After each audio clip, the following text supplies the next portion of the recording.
Earlier today, I had the great pleasure of speaking with Winston Clements. He's a young man born with brittle bone syndrome in the UK, in London.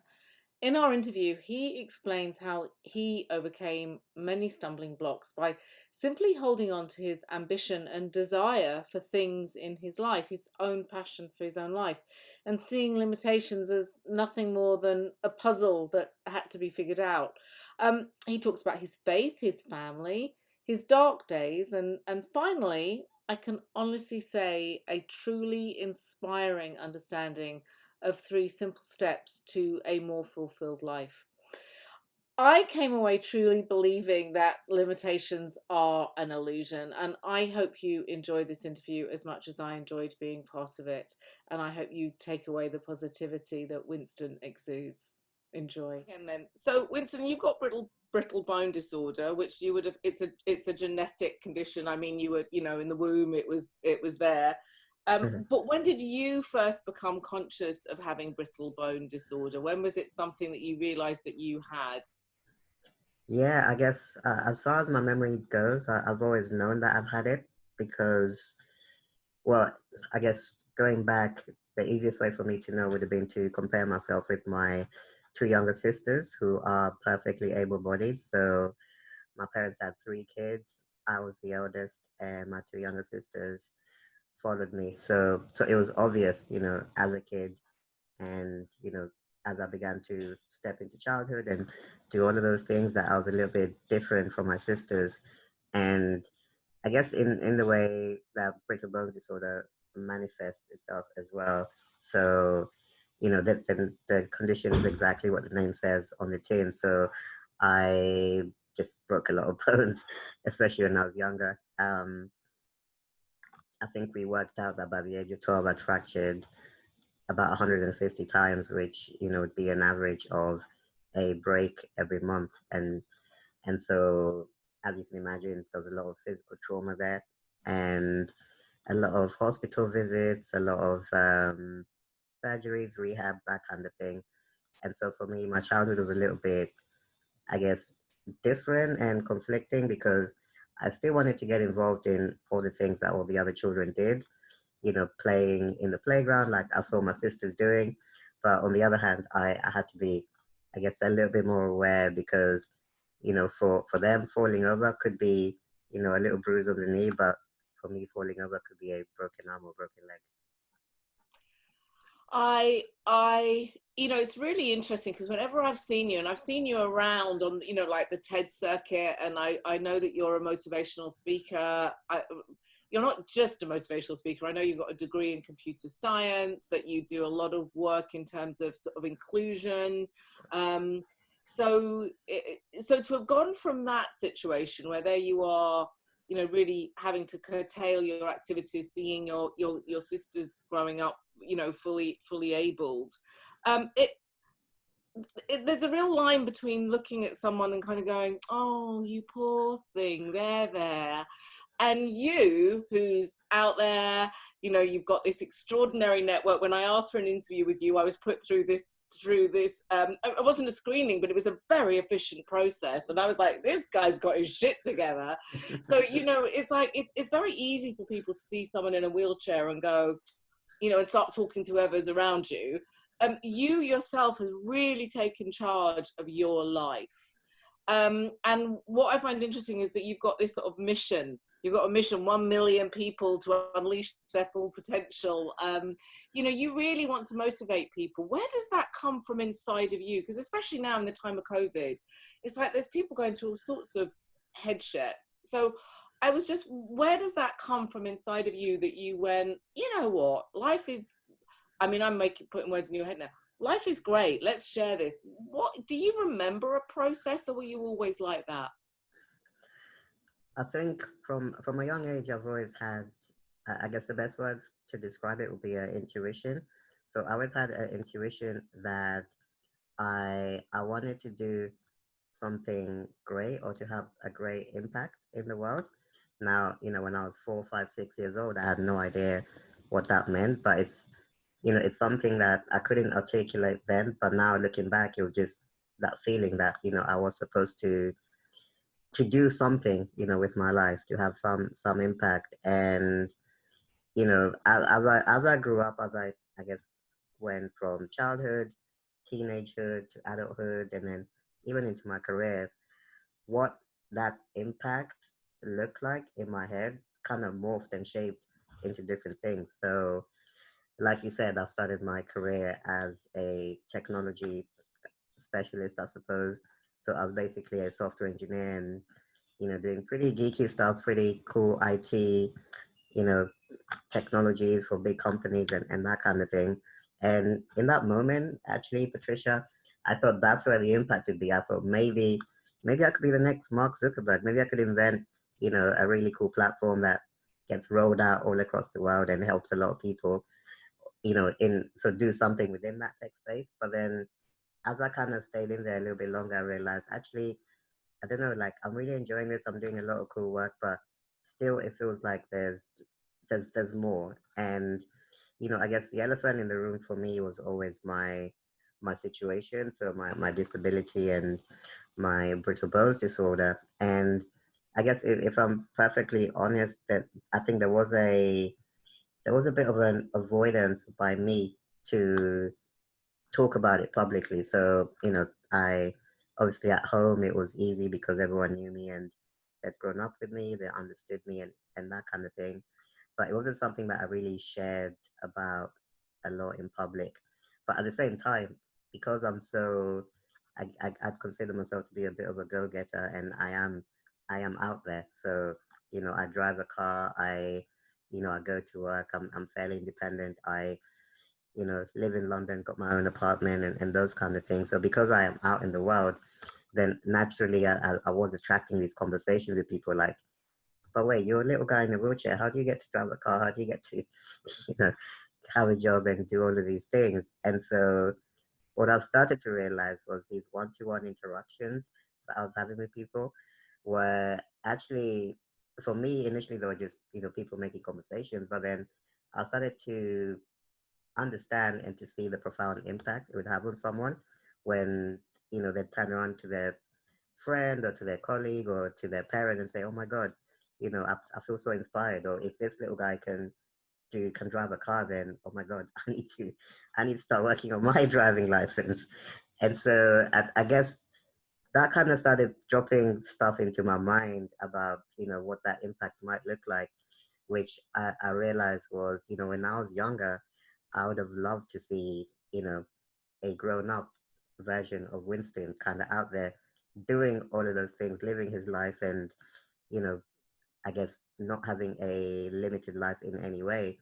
And I think when you have that reference point, it gives people hope because that would have given me hope in some of my darkest moments when I was growing up because I didn't really see anyone else doing what I did. And so was doing what I'm doing now. And so I guess the point of my mission is to be that reference point, whether you have a disability, whether you have, a family situation, financial situation, any sort of challenge, if I can be that reference point that makes you say, hey, that little guy can do some stuff, then and so maybe I should try, then for me that's the biggest impact I could ever have in this world. Isn't that interesting that you've got this innate desire that even though you've got lots of hurdles to get over, you are still thinking of other people too? I mean, I find that really different, that people get, it's like, people are split into two groups. There's the people that are really just very self-motivated, and the people that even in their trauma or their disability, they're still thinking about how they can make the world a better place. And I find that really, that in itself is inspiring to me. So, a lot of the people that I've spoken to have had traumas. So they, life was fine. Something came along and impacted their life emotionally, physically and emotionally. Life was never the same again. So, but you were sort of born into this situation. And so, I wonder how it is, how much do you think a part of your, if you like, path is to do also with your family's approach? And I say this from the point of view of people watching, like if you are in this situation and you have a child with a disability, what were the things for you growing up that made this journey so much easier or harder, maybe? Yeah.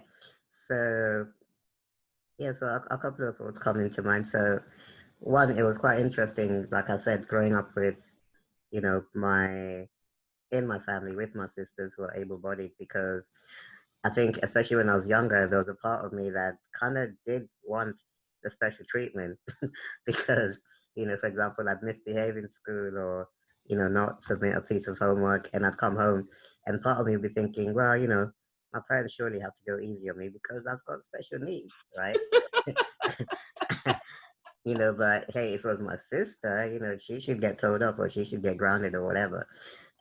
But that's one thing that my parents never did. They always treated us exactly the same. So, when I misbehaved, I had my toys put away, I got grounded, etc. No matter how much I played the disability card, it just didn't work. And I actually think there's an important lesson there for me because it put me in this mindset where I don't step into any room in this world expecting anything to be given to me, right?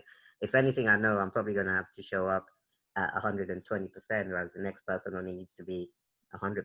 So that really helped me. And then another situation as well, if I stick with my childhood was, when my parents, when it was time for me to go to school, so I was probably about 5 or 6. And at that point, they had a decision point because they could have sent me to a specialist school, which I'm sure was very tempting, especially with brittle bones disorder, especially with them knowing what a rebel I am, and I'll probably get involved in games and things that I shouldn't do, if I went to a regular school and risk more injury. So I'm sure that was a huge temptation, but in the end, they did decide to go with the mainstream school, and I think that helped me again a lot because it just forced me to learn to navigate the world in just in a way that allows for no exceptions, right? So, and I think one of the things that I speak about is resilience. And, resilience comes from being, I believe, one of the things that builds resilience is when you get exposed to a different set of problems or challenges, or maybe a better word is puzzles. So, I remember one of the puzzles that I had, being in school was I did want to get involved in PE. I wanted to get involved in sports. I wanted to play football, which sounds ridiculous because I'm a guy in a wheelchair. It's like, how you going to do that? And so, the puzzle there for me was, how do I get involved in my own way? If I can't get involved like, John or Mary or the next kid, how can I do it in Winston's way? And so with the football example, I remember saying to my PE teacher, hey, do you know what? I can't play the game, but can I call the game? Can I be the referee? And he was like, yeah, and gave me the whistle. And, there I was. They were all kicking the ball, and I was like calling the fouls and everything. And so that was me participating in the game in my own way. And I think some of those early lessons, with my parents and, the community I had around me at home just kind of taught me how to be more creative and how to adapt to different situations, even as I grew up and, decided to be more independent and figure out how I could drive a car, and all of those things, just came from that creative mindset that I started building earlier on. So, I mean, what's interesting is I'm kind of delighted for you. I'm like, yay.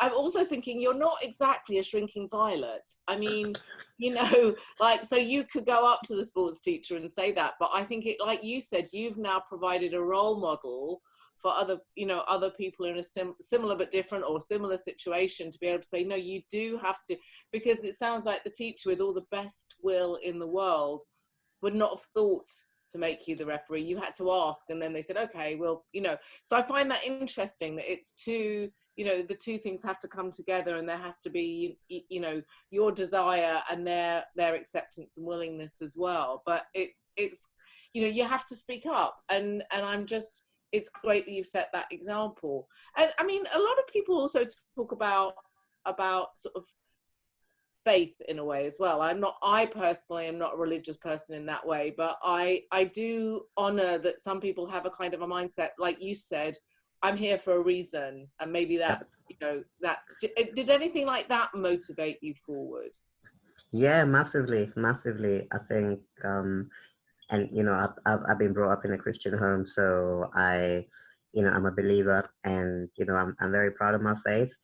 And so I think, or maybe first of all, to talk about the challenges. So it was a bit of a challenge, especially when I was younger, and to be honest, sometimes even in my teens and afterwards, to reconcile, my faith in a God who's supposed to be good and supposed to give us, all the things that we want, all the things that are good, and then kind of reconciling that with, my situation in those moments when, I had the broken bones, I had, all the excruciating pain happening. And so that was a bit of a challenge for me. And then what I started to realize as I got older and, maybe developed a little bit more spiritually is, and I think this is what led to the big turning point is, actually my situation, I started to see it as less of a burden, but more of a blessing. And so that some of the triggers for that was what I said earlier with, just seeing the impact of just me sharing, day-to-day activities, just, how I drive a car, how I go to work with a stranger, in the supermarket or, on the high street, and seeing how that helped them. And again, I could feel it in my spirit, almost like God speaking to me and saying, okay, like this is what this situation can create. And, you know, you're doing it on a one-to-one basis. Hey, imagine if you could do this to 20 people or 100 people or however many people. And I think that's kind of one of the things that fueled me to start looking into increasing my reach through public speaking and through my platforms and TED Talks, etc. So I think, yeah, I guess to kind of go back to your point, yeah, faith plays a massive part because, I believe all this is only possible through God. And, you know, each of those lessons or even all the challenges and difficult days that I had were just his way of shaping me into this person that can now help, those that need that reference point. Yeah, yeah. No, I can see that. And I do believe, I can see how faith helps people, however it presents itself to them, whether it's through organized religion or an internal sense of faith. So I can see that. So, Mm-hmm. one last area really, which is kind of not even advice necessarily, but just sort of words that, if you had a sort of one thing to sort of say to people in terms of a guide, like a guiding principle through your life, because I don't, everyone's different, but there are certain overlaps. Like I know I look back at my life now while I'm in my late 50s and think, oh my gosh, I wish I'd have just done more stuff and, laughed more, had more ice cream. It's, that kind of thing. But is there anything that you kind of, in terms of what you plan to do going forward and what you've done so far, what do you think is the overriding essence of what you can share with people to make their days possibly a bit better?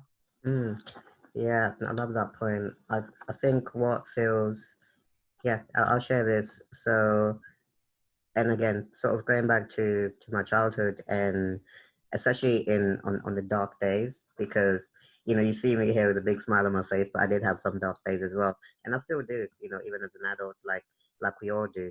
Life's not just sunshine and rainbows. But one thing I remember, and this is a question I actually get asked a lot when I speak at conferences. In terms of, hey Winston, what's been your biggest challenge, and how did you overcome it? So, going back to those moments, I think my biggest challenge as a youngster was reconciling again, my reality in those moments, which was, you know, here I am in bed with probably a broken arm and a broken leg. I can't really do that much. The only thing I can do is look out the window and see my sisters and see all the other kids in the neighborhood, having a great time and me being indoors. So that was the reality versus the ambition that I had. Because, like I said, I always had that intuition that I am meant to have a good life, to have some impact. And so the reality and the ambition, they just seemed so far apart. Seemed like there was a massive chasm, ocean in between, those 2 points. And what I started to realize was as I navigated through life, and some of it was mindset tools that I picked up, some of it was community, the people that I chose to surround myself with, and some of it was my faith. like I said, my faith in God and my spirituality. So those things allowed me to start to fill that void between my reality and my ambition, because I realized, hey, you know what? As I learned lessons from, for example, when my parents sent me to a regular school and they encouraged me to be proactive and put myself forward to be the referee, those situations. So I learned about being proactive, right? And embracing that mindset of proactivity, embracing that mindset of being creative. So that was a mindset too. Yeah. And then again, with surrounding myself with the right people who didn't really allow me to get too down on myself, even on those down days. Again, that gave me another little building block. And then, furthermore with my faith and, using those spiritual tools to again connect Winston to his ultimate purpose. Again, that was something that helped me. So what I realized was that huge, I guess if you could call it a container that was existing, that was full of limitations. I actually realized that I could replace a lot of these limitations with things that are more helpful, things that are tools that allow me to navigate forward. And so where I am now is, I want to be in a position to almost, open this toolbox that I've collected over the years and say, yeah, hey, is there anything in here that can help, someone who's listening to me right now? And, one of my favorite quotes is, your limitations are an illusion, because, and the reason I say that is I always have this image, when I had that gap between my reality, which was kind of crap, and the ambition, which was amazing, but I couldn't see how I'd get there. What I started to realize was, as I built up my tool set, that actually those limitations did become an illusion, because I realized that there was always a way to solve the problem, not necessarily the way the world would solve it, but there's always a Winston way, there's always a Patricia way, then there's always, insert name here, whoever's listening right now, your way of solving that challenge as well. Wow.